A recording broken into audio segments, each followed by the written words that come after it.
Assalamu alaikum wa rahmatullahi wa barakatuh. Wa alaikum assalam wa rahmatullahi wa barakatuh. Sir, I am a student of BSc final year. I am from Andhra Pradesh, India. I am from a Hindu family.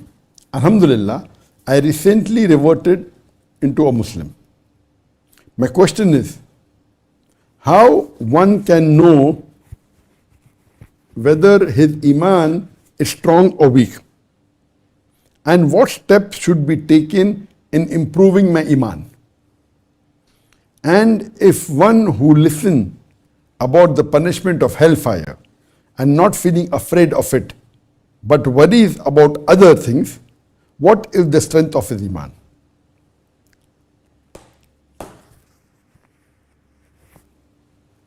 The question posed is that how will a person, this question posed by Revert, and he's asking that how will a person come to know whether his iman is strong or weak?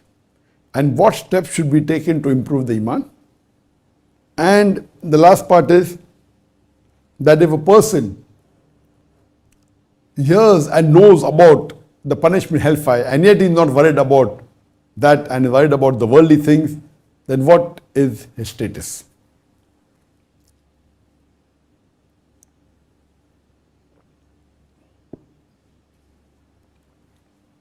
Regarding the first part of the question, that how does one come to know that his iman is strong?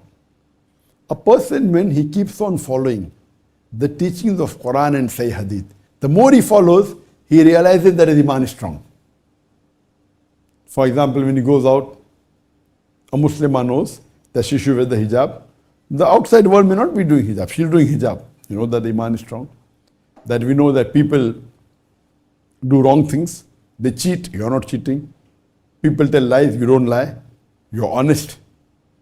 And the more you follow the Quran and Sahih Hadith, you come to know iman is strong. How do you increase your iman?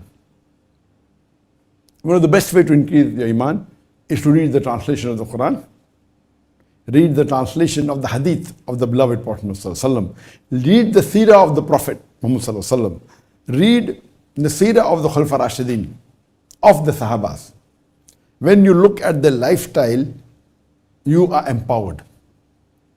You realize that how strong they were in iman and how weak we are in iman. So if you read the stories of the Sahabas, your iman increases. I'd like to give you one incident.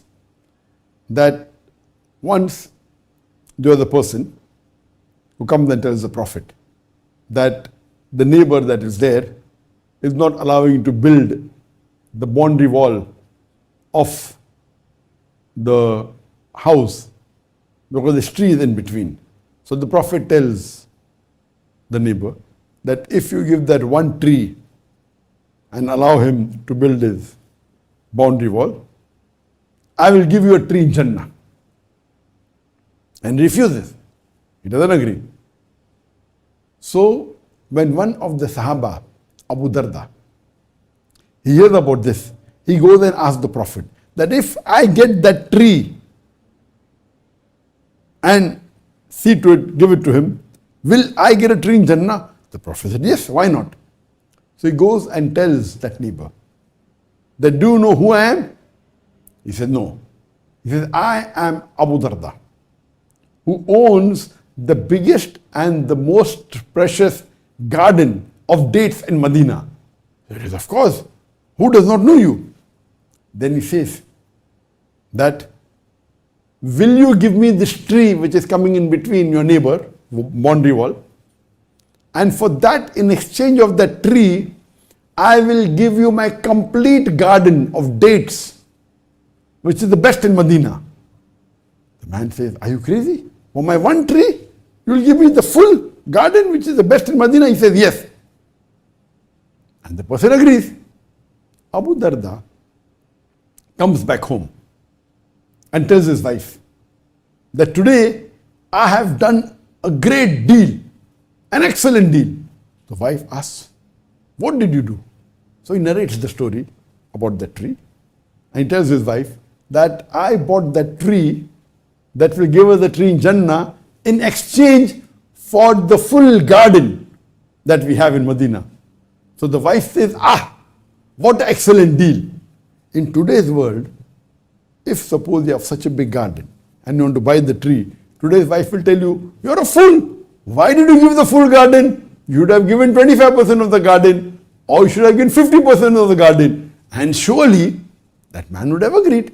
Even if you give 25% of the garden, he would have given that one tree. But look at the iman. The wife says, what a deal. That means both of them, the husband and wife, they didn't want even an out of doubt that the person will refuse, because they wanted Jannah. And the hadith tells us that for the rest of their life they lived a poor life, but they lived a very happy life because they know that the Prophet had promised them paradise. So if you hear the stories of the Sahabas, how they lived, how they sacrificed, how they helped each other, your iman increases. And it gives us the feeling that what we are doing is nothing. Nothing. And we know that at the time of jihad, when the Prophet told the Sahabas that what you want to contribute, and Hazrat Umar, may Allah be pleased with him, comes and he gives the large wealth to the Prophet, and the Prophet asks him that what have you left home? So he says, I have left half my wealth at home and half I am giving in charity for jihad. After that, later on, Hazrat Abu Bakr, may Allah be pleased with him, he comes and he gives his wealth to the Prophet. And the Prophet asks him, what have you left home? So he said, I have given all my wealth and I have left Allah and His Rasul at home to take care of us. Imagine what iman. Imagine giving his complete wealth in the way of Allah subhanahu wa ta'ala. When you hear these stories, it increases our iman. It makes us feel so small that we can't even contribute to the cause of Allah subhanahu wa ta'ala. We can't even give charity. If you read the lifestyle, the seerah of the Sahabas, of the Khulafa Rashidin, of the Prophets, we are nowhere. So if you read the stories, your iman increases. If you read the Quran, the translation, your iman increases. And you come closer to Allah subhanahu wa ta'ala. Your ibadah increases. Your salah increases. Your sawm increases. Your fasting, your charity, your zakat.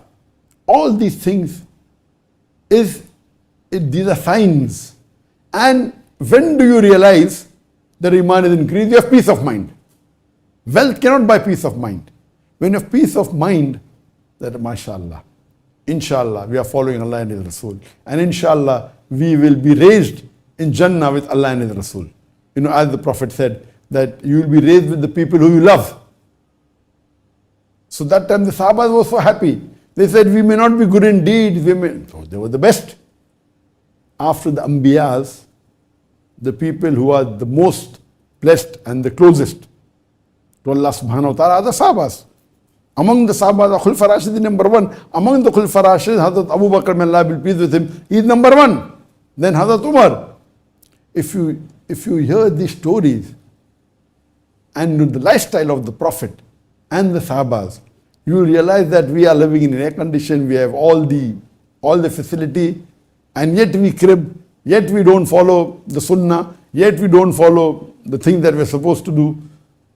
And if you read how did the Ansar, the people of Medina, the Sahabas of Medina, helped the Sahabas, the Muhajir, who migrated from Makkah to Medina, and the stories, it's phenomenal. So the more you read the seerah and of the Prophet, of the Sahabas, your iman will increase, your practice will increase, and inshallah, your peace of mind will increase.